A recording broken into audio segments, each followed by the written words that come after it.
नमस्कार मित्रांनो, तर ब्लॉगमध्ये आपलं स्वागत आहे. तर आपण शेतामध्ये आलेलो आहे मित्रांनो. तर शेतामध्ये आल्यानंतर आपण पाहू शकता, आपण मका पेरलेला होता. तर त्या मका पेरला होता ते आपण खास आपले बैलसाठी हिरवा चारा म्हणून पेरलेला होता. तर त्याला आपण आज एवढा मोठा झालेला आहे, तर त्याला आता कापून बैलला खाऊ घालायला काही अडचण नाही मित्रांनो.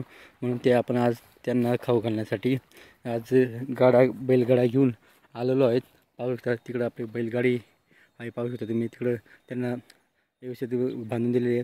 मग आपल्याला एका साईडने हे मकाचा चारा आपण टाकलेला होता ते आपण कापून घेऊन जाणार आहे. त्यांना घरी पण खायला घेऊन जाणार नाही, इथं पण खायला देणार आहे मित्रांनो. तर अशा पद्धतीने आपण खूप छान पद्धतीने असं झालेलं आहे. पाहू शकता तुम्ही एकदम भक्कम झालेला आहे चारा. म्हणजे हे चारा आहे ना, हे चाराचं हे मकाचा हे दांडूळ म्हटलं त्याला, टाटासुद्धा खाल्लं जाईल एवढं. म्हणजे त्यांना हिरवा राहील तर सगळं खाऊन जाणार मित्रांनो बैल. तर त्याच्यासाठी आपण हे केलेलं आहे हिरवा चारा त्यांच्यासाठी. उन्हाळ्यात त्यांना हिरवा चारा जेणेकरून खायला सहसा भेटत नाही, तरच त्यांना खायला कसं मिळेल ह्याच पद्धतीने आपण त्यांच्यासाठी हा मका टाकलेला होता. स्पेशल त्यांना खाण्यासाठी मित्रांनो, हिरवा चारा म्हणून खाण्यासाठी टाकला होता. आणि परत त्यांना आपण पाणी बऱ्याच दिवस झाले पाणी दिले नाही, 8 दिवस झाले. तर त्यांना आज पाणी पण देऊन टाकू आपण. आणि परत त्यांना आणखी जेवढं वाढ होईल तेवढं होईल. आणि आणखी परत त्यांना आपण पाणी चालू केलेलं आहे, पाहू शकता मकाला.